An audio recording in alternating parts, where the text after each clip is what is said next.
दूसरा प्रश्न, transactional analysis के बारे में बोलते हुए आपने कहा कि अगर इस विधि के खोजने वालों को भगवान बुद्ध का मातरम पितरम हंतवा वाला सूत्र मिल जाए तो यह विधि अपूर्व रूप से उपयोगी हो जाए। इस पर कुछ और प्रकाश डालने की कृपा करें। मनुष्य जब पैदा होता है तो कोरे कागज की तरह पैदा होता है। मनुष्य जब पैदा होता है तो शुद्ध निर्मलता की तरह पैदा होता है। मनुष्य जब पैदा होता तो पूर्ण स्वतंत्रता की तरह पैदा होता है। बेशर्त उस पर कोई सीमा नहीं होती, कोई मर्यादा नहीं होती, अमर्याद, असीम। मनुष्य जब पैदा होता तो आत्मा की तरह पैदा होता है। फिर समाज, परिवार, पिता, माता, शिक्षक, स्कूल, कॉलेज, विश्वविद्यालय सब मिलके इस आत्मा के आसपास मन की एक परत खड़ी करते, मन की एक दीवार बनाते। ध्यान रखना, मन समाज द्वारा निर्मित होता है। आत्मा तुम्हारी है, शरीर प्रकृति का है और मन समाज का है। मन बिल्कुल उधार और बासी चीज है। शरीर भी सुंदर है क्योंकि प्रकृति का सौंदर्य है उसमें। झरनों की कलकल है तुम्हारे खून में, मिट्टी की सुगंध है तुम्हारी देह में। जैसे आकाश के तारे हैं ऐसी ऊर्जा है तुम्हारे प्राण में। तुम्हारा शरीर निसर्ग से आया, वो प्राकृतिक, वो प्रकृति।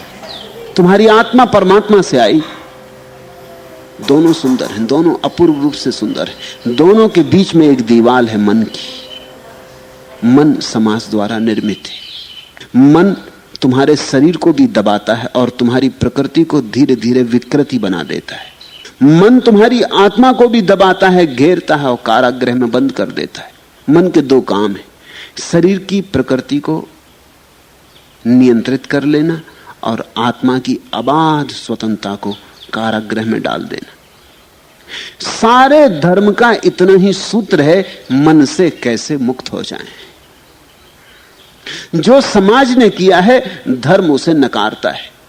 बुद्ध पुरुषों का इतना ही उपयोग है, सद्गुरु के पास होने का इतना ही प्रयोजन है कि जो समाज ने तुम्हारे साथ कर दिया है सद्गुरु उसे धीरे धीरे हटाता है, तुम्हें सहयोग देता है कि तुम हटा दो। समाज ने जो दीवार तुम्हारे तरफ चुन दी है मन की, विचारों की, उसकी एक एक ईंट खिसका देता है।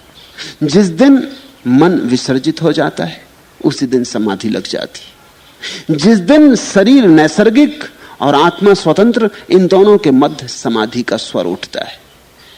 ये जो चीन की दीवार है मन, ये दोनों को अलग किए। अमन समाधि का सूत्र है, नो माइंड, उन्मन, मन से मुक्त हो जाना ध्यान का अर्थ है। तो सारे धर्म की आधारशिला एक ही है कि समाज ने जो किया है उसे कैसे किया जा सके।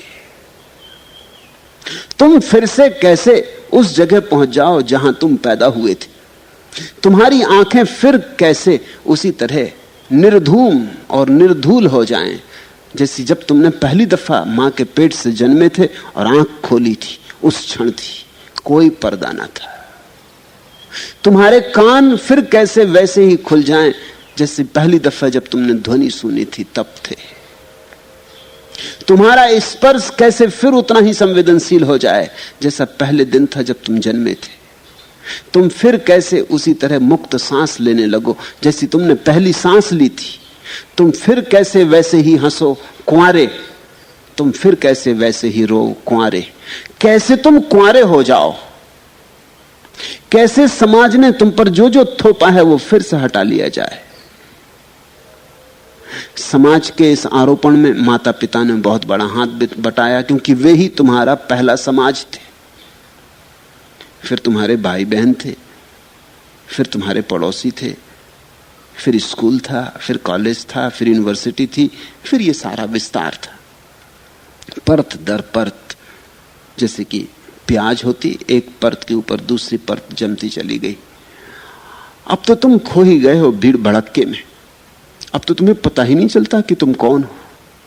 अब तो तुम्हें पूछना पड़ता है कि मैं कौन हूं। वर्षों चेष्टा करोगे कि मैं कौन हूं, तब कहीं तुम्हें उत्तर आएगा।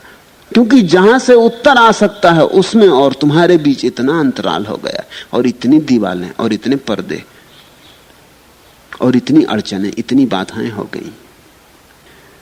धर्म का अर्थ है इन बाधाओं को कैसे हटाएं।